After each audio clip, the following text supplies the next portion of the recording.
Part of becoming a more skilled musician or producer or engineer or songwriter is learning how to better use the tools you have at your disposal. As you gain skill, you're hopefully refining those tools to better serve what you do. So a few years ago, I had a pretty basic studio set up in this room. I had a few prosumer pieces of outboard gear.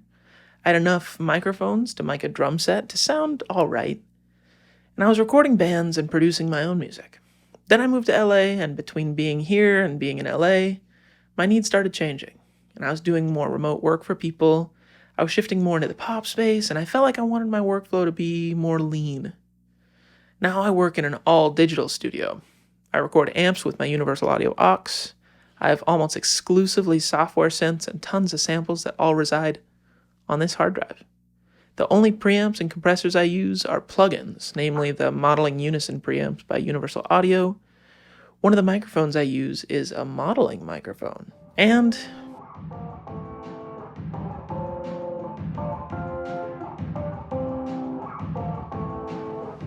what's up? My name's Daniel McLaughlin, and welcome back to the channel. If you haven't yet, make sure you hit that subscribe button for more content like this. So the last 10 to 15 years has seen a huge rise in home studio popularity. Most musicians have some sort of home recording rig and can track remotely, and the recording quality has gotten really good. I also see a lot of people with analog gear too, but I feel like I'm now seeing that less and less. I'd really say that I see a lot of Universal Audio gear now, such as in their Apollo interfaces. It's a simple combo, great preamps and great plugins. These plugins are really no joke. They recreate a lot of the old and expensive gear from legendary studios and make them into a plugin format that's incredibly useful in a digital audio workstation. Same goes for things like old tape machines or synths. With all the circuitry and vintage charm being recreated in a digital format, things like the old Roland Juno synths that were really fun when they were working are now available at all times. And so now living rooms can become full-fledged studios. A kitchen can be an editing suite for the day, and a coffee shop can be suitable for mixing. Well, maybe not. Billie Eilish's producer, Phineas, produces Grammy-winning tracks on airplanes. I don't know, for me, I just need a laptop. That's pretty much it. There's a couple songs on the last EP of mine, a couple songs I've done for other artists that I've literally produced on flights using the actual keys of the laptop to play chords and then orchestrating everything else. And all I need is a laptop to produce a song. Really, the possibility of portability and the speed are more prevalent than ever when you're working in the box. But what does in the box mean, though? Basically, if you only had your computer, you're in the box.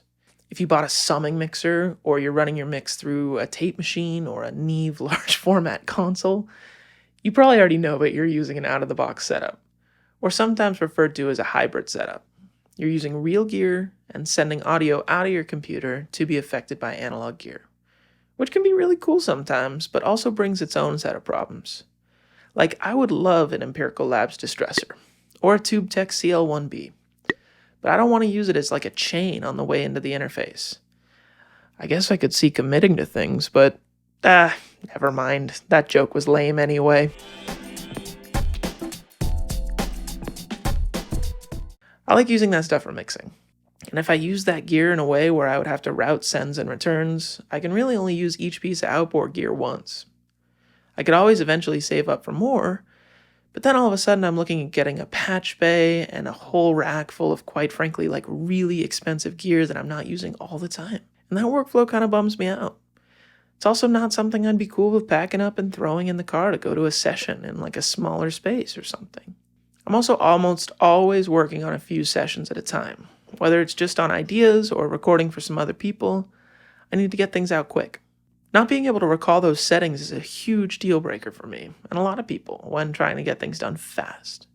So keeping things very simple and in the box helps keep everything very consistent and tidy throughout the duration of projects, which sometimes can go into revisions lasting into the months. I will say there are some downsides to this, and that mainly manifests in that creativity is stifled. Things aren't as immediate to sound great. I know that in getting that Kemper back there, I spent a good 2 to 3 hours dialing in sounds before I got a few that I could use often. Versus my matchless over there. I had great tone when I first plugged in. I've always made this comparison with amp modelers versus recording gear modelers, but instruments, amps, new sounds can be the source of inspiration that lead to a new song or a new part. It's always worth it to have something that may inspire in that way. But I have yet to hear of someone being inspired by a mic or a really musical EQ. So bring on the Juno 106s, bring on the modular synths, bring on the vintage MPCs. I'm not getting rid of my Wurlitzer anytime soon. You also have to be really disciplined to get things done in a studio like this.